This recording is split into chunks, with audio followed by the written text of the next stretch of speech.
नाज़रीन, प्रोग्राम आज की बात के साथ मैं हूं इम्तियाज मीर। इमरान खान साहब इदारों के ऊपर तनकीद कर रहे हैं और फौज के ऊपर, अदलिया के ऊपर दबाव डालना, और जितना बार बार उनके बुजरा श्री मदानी साहिबा हो, फवाद चौधरी साहब हो, उनके स्टेटमेंट आपके सामने है, वो दबाव डाल रहे हैं। वजह क्या है कि दिन ब दिन ये प्रेशर बढ़ाया जा रहा है। कोई रोकने वाला नहीं है, या किसी से खौफ हो, डर नहीं है। हुकूमत, आज चाइना ने जिस तरह तकरीबन 2 अरब 30 करोड़ डॉलर कर्जा मिल गया है, मैशियत बेहतर होती जा रही है। हुकूमत कामयाबी की तरफ गामजन है। हालात उस तरह बेहतर नहीं है। शहबाज शरीफ को और कॉन्फिडेंस तो नहीं होना चाहिए, और हुकूमत खतरे से बाहर निकल आई है। और खान साहब कह रहे हैं कि मैशत बहुत खराब है, हालात बहुत खराब हैं। और क्या वजीर आजम ने जो ये तहरीक चलाई थी, क्या वो मौखर कर दी है, पीछे हट गए हैं? पीटीआई के रहनुमा जिस तरह तनकीद करते हैं आपको सामने है। और आज वजीर आजम ने बड़ी सनतें, उनके ऊपर 10% सुपर टैक्स लगाने का फैसला किया है। और क्या इलेक्ट्रिक कराची के अंदर बिजली 5 रुपए 27 पैसे फी यूनिट महंगी कर दी गई है। मुझे ज्वाइन किया है एंथनी नवीद साहब, एमपी हैं, पाकिस्तान पीपल्स पार्टी के, प्रेसिडेंट है माइनॉरिटी विंग के भी। मैं एंथनी साहब आपको वेलकम करता हूं अपने प्रोग्राम में। बहुत शुक्रिया जी। हमारे मुल्क के अंदर ऐसे लोग थे जो छोटे सूबों से ताल्लुक रखते थे। अगर वो ऐसी जबान इस्तेमाल करते थे तो उनके साथ आपको पता है क्या हशर होता था। इमरान खान साहब, उनके साथ जितने श्री मदारी साहब है, फवाद चौधरी साहब है, जो ज़बान इस्तेमाल कर रहे हैं, खुल के बात कर रहे हैं, उनको कोई खौफ, डर, और इदारों को, आइन में, फौजी इदारों को जो है ना, आइन में रहकर काम, पहली दफ़ा जो है ना, वो अच्छा काम कर रहे हैं, क्या कहेंगे? बहुत शुक्रिया मीर साहब।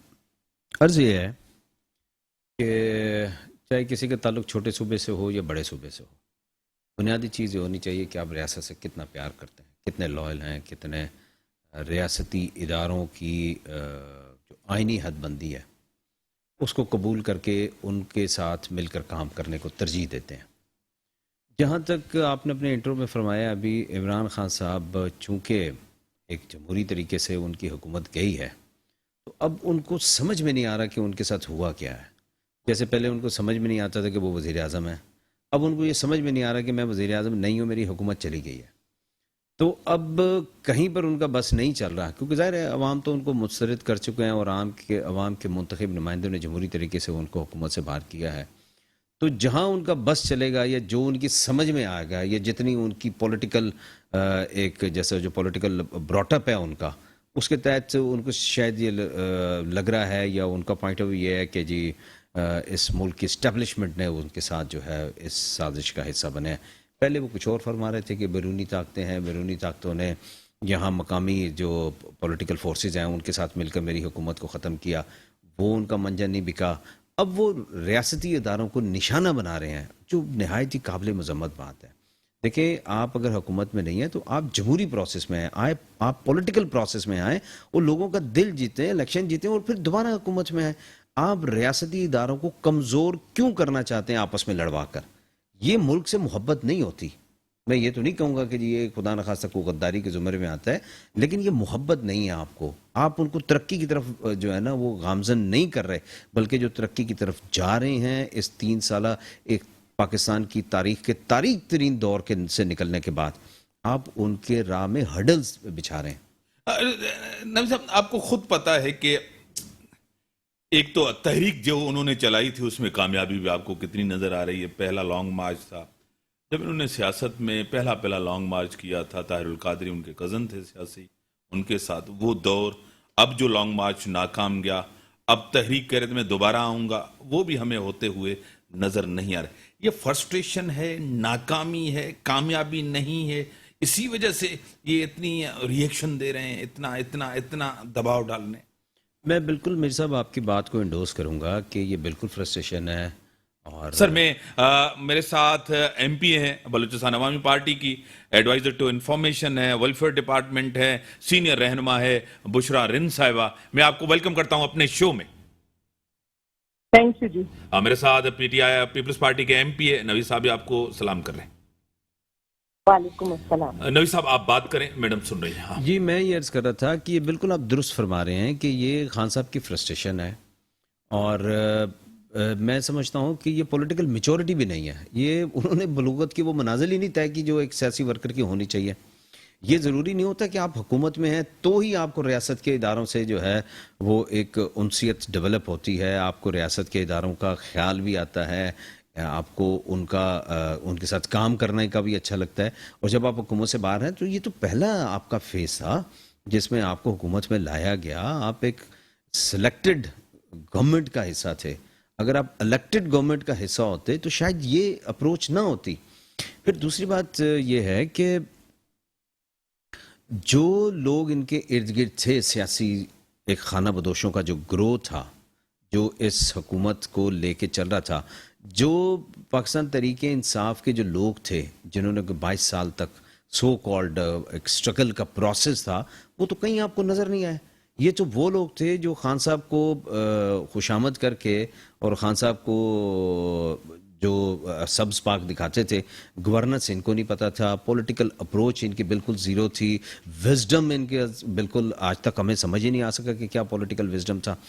दूसरी बात ये कि जो जिस नारे को ये लेके अवाम के दरमियान आए थे, जो आप सुनामी का दौर की बात करते हैं कि सुनामी सुनामी सुनामी जो आया था, वो बज़ाहिर बड़ा अट्रैक्टिव नारा था कि जी हम पाकिस्तान में एक चेंज लाना चाहते हैं, ये चोर हैं, मुझे बात करने दीजिएगा प्लीज़, ये चोर हैं, डाकू हैं, मेरे सिवा सारे के सारे जो है वो इस काबिल नहीं है कि वो हुकूमती इदारों में बैठकर हुकूमत को चलाएं। लेकिन जहां पर इनको नज़र आया, आज अवाम को समझ में आ रही है कि कोई फ़र्क गोगी साहिबा भी थी, जो बुज़दार साहब के कवर में जो थी वो गवर्नमेंट चला रही थी। किसी पंजाब में कहीं पर भी कोई एसएचओ भी जो था वो नहीं लग सकता था जब तक कि वो कोई नजराना ना दे। सही। एसी डीसी पूरी एस्टैब्लिश मशीनरी एक करप्शन के निज़ाम पे चल रही थी। अब जब चीज़ें खुलना शुरू हुई हैं तो आपने आहिस्ता आहिस्ता देखा कि लोगों को समझ आना शुरू हुई कि ये वो इमरान खान नहीं है जिससे हम तब्दीली की तवक्का रख के बैठे थे, ये वो इमरान खान नहीं है। इसका आप जो ताज़ा तरीन वाक़या है, एक तवातर के साथ पिछले 2-3 हफ्तों से हम देख रहे हैं कि केपीके के जंगलात में आग लग रही है, तवातर के साथ आग लग रही है। और बिलियन वो जो ट्री का जो प्रोजेक्ट है ना, उसकी इंक्वायरी चल रही है जिसकी वजह से ये आग लग रही है। ये आपने भी रिपोर्ट करना शुरू कर दिया। अब लोगों को समझ में आएगा कि ये करप्शन कहां से शुरू हुई थी और कहां पे खत्म हुई है। बुशरा रिंद साहिबा, आपके सामने बजट पेश किया, वफाकी बजट भी आपके सामने, बलूचिस्तान का बजट भी आपके सामने है और बलूचिस्तान की महरूमियां भी आपके सामने है। इस बजट से क्या बलूचिस्तान के लोग, उनको रिलीफ मिलेगा, क्या कहेंगी? बहुत शुक्रिया इम्तियाज भाई। मैं तो ये कहूंगी कि बलूचिस्तान रबे के लिहाज से सबसे बड़ा हमारा सूबा है। सही। और बड़े अफसोस की बात है कि हमेशा से इसको नजरअंदाज किया गया है और इसको जो है उसके वो हकूक नहीं दिए गए जो इसका हमेशा हक बनता रहा है। जबकि अगर देखा जाए तो ऑयल, गैस, रेटुडेक, आपका सीटैक, ग्वादर, सब कुछ बलूचिस्तान से, और तमाम पाकिस्तान को फायदा जो है डायरेक्टली बलूचिस्तान से हासिल है। लेकिन हम हमेशा इस चीज को जो है कह के वफाक से कुछ हमें हक नहीं मिलता था। लेकिन इस बार हमारे सीएम मीर अब्दुल कद्दूस प्रेसिडेंटो ने आज ग्वादर में प्राइम मिनिस्टर शहबाज शरीफ तशरीफ लाए थे और उनसे उन्होंने फेस टू फेस तमाम चीजें बताई कि जो हमारे रिक्वायरमेंट्स हैं और जो वादे वफाक ने किए वो अब तक जो पूरे नहीं हुए थे उन्हें पूरा करना है।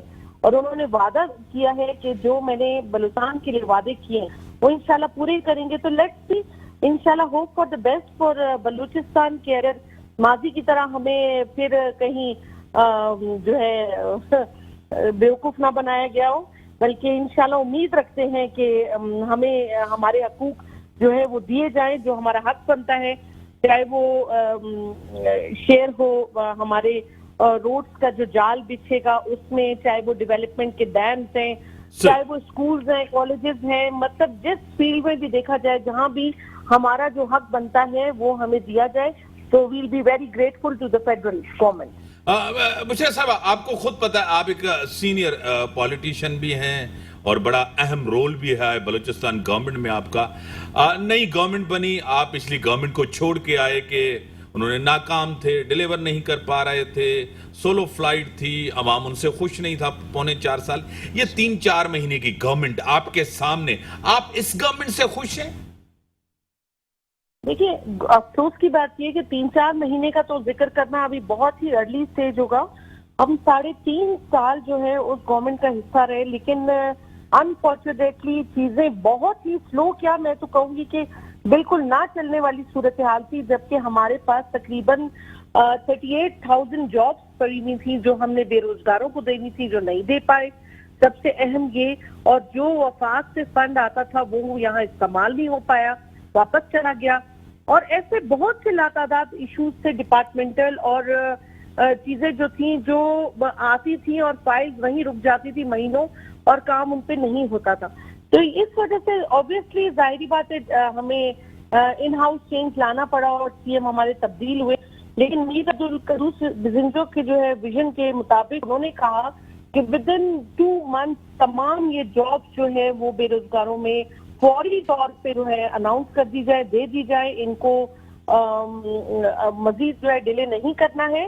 اور جبکہ اگر دیکھا جائے ریٹروڈک کا بہت بڑا جو ایک ایشو تھا وہ سی ایم میر عبدالقدوس بزنجو نے سالو کیا, اور انہوں نے ان ہاؤس بریفنگ رکھی اسمبلی میں, جس میں اپوزیشن ارکان بھی تھے اور گورنمنٹ کے ارکان بھی تھے, اور سب کے متفقہ طور پہ سب کو مطمئن کرایا اور ایگریمنٹ جو ہے وہ سب ہوئے.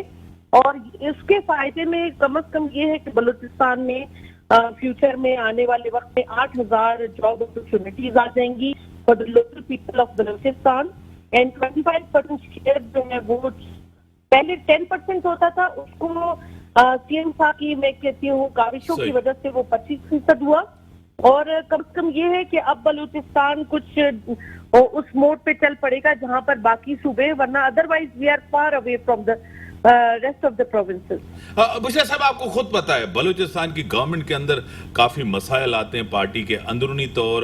ووٹ آف نو کانفیڈنس کے حوالے سے پہلے جام صاحب تھے, جام صاحب کو جس طرح انہوں نے استعفیٰ دیا, ووٹ آف نو کانفیڈنس آیا ہوا تھا. میر عبدالقدوس بزنجو صاحب اب آئے ہیں, اب ان کے خلاف بھی ایک موو کی گئی تھی, آپ کو خود پتا ہے. ایک پارٹی کے اندر تقسیم بھی ہے, اس کا اثر بھی تو گورننس کے اوپر پڑتا ہے, سیاست پہ پڑتا ہے, بلوچستان کے اوپر پڑتا ہے. اس کے حوالے سے کیا کہیں گے؟ دیکھیے میں پہلے تو یہ کلیئر کر دوں کہ یہ ایک سیاست میں یہ چیزیں موو ہوتے رہتے ہیں. اگر کوئی اعتماد لایا اور اس کو لگتا ہے کہ اس کے پاس نمبر آف گیمز ہیں تو وہ ویلکم, اگر نہیں ہے تو ظاہری بات ہے اس میں شکست ہوگی اور وہ ختم ہو جائے گا سلسلہ.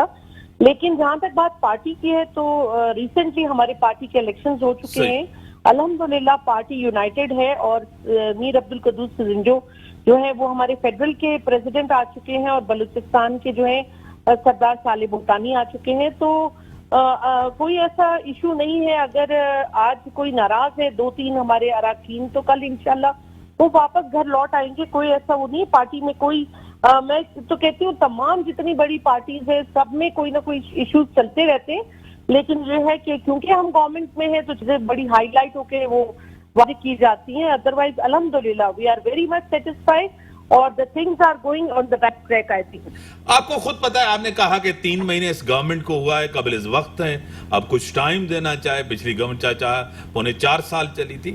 اگر یہی حالات رہتے ہیں جو آپ کے سامنے ہیں, جب آپ الیکشن میں جائیں گے, پیپلز پارٹی الیکشن میں جائے گی, نون لیگ جائے گی, حالات مہنگائی بے روزگاری یہی رہی, تو اس کا تو اثر بہت بڑا پڑے گا اور ایک بڑا ریئیکشن آئے گا پبلک سے. بشرا صاحبہ دیکھیں یہ جو ہے نا مہنگائی کا جو ہے ڈائریکٹلی تعلق جو ہے فیڈرل سے, ٹھیک ہے. یہ جو ہے ہم صوبے کیونکہ 18 امینڈمنٹ کے بعد خود مختار ہے, اور ہم وفاق سے جو بڑے لیول کی چیزیں جیسے کہ آپ کو پیٹرول کی مصنوعات جو انکریز ہوتی ہیں, یا جو آپ کا جو فلکچویشن جاتا ہے, وہ تو سارا سسٹم ہمارا وہاں سے چلتا ہے.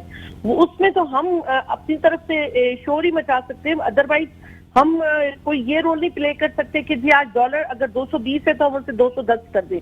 تو یہ تو IMF اور آپ کو پتا ہے کہ فیڈرل گورنمنٹ کا اپنا ہی ایک سسٹم ہے, اور महंगाई हर दौर में हुई है. मसला यही है कि इस दौर में जिस तरह तेजी से पेट्रोल बढ़ा है तो आवाम के ऊपर डायरेक्टली बोझ आया है. जो मैं कहती हूँ, मैं पर्सनली खुद बहुत महसूस करती हूँ कि इस महंगाई में सरवाइव करना इट्स रियली वेरी डिफिकल्ट. तो हमें चाहिए कि ऐसी पॉलिसीज बनाएं, क्योंकि देखिए सबको जॉब्स दी नहीं जा सकती. तो कम से कम ये कि हम लोगों को टेक्निकल ट्रेनिंग सेंटर्स जो कम से कम बलूचिस्तान में हम हर डिस्ट्रिक्ट में बना रहे हैं और बन चुके हैं काफी, तो उसमें ये है कि कम से कम आप स्किल्स हासिल कर लेंगे तो कोई बंदा बेरोजगार नहीं रहेगा. कुछ ना कुछ लाइक कोई मोबाइल रिपेयरिंग कर लेगा, कोई अपना मैकेनिकल चीजें सीख लेगा, तो कम से कम अपना घर का रोजगार चल पड़ेगा. मगर ये कि किसी के पास हुनर भी ना हो, रोजगार भी ना हो, तो उनके लिए तो बहुत मुश्किल आते हैं. तो गवर्नमेंट को कम से कम इस तरह की फैसिलिटीज जो है वो चाहे चारों सूबों में कोई भी सूबा हो या फेडरल हो, कम से कम इस तरह की चीजों को मेरा ख्याल है कि ज्यादा फोकस करने की जरूरत है. बड़ी मेहरबानी, आपने टाइम दिया. नाज़रीन, ब्रेक का टाइम का, ब्रेक के बाद आते हैं, डिस्कशंस को आगे बढ़ा.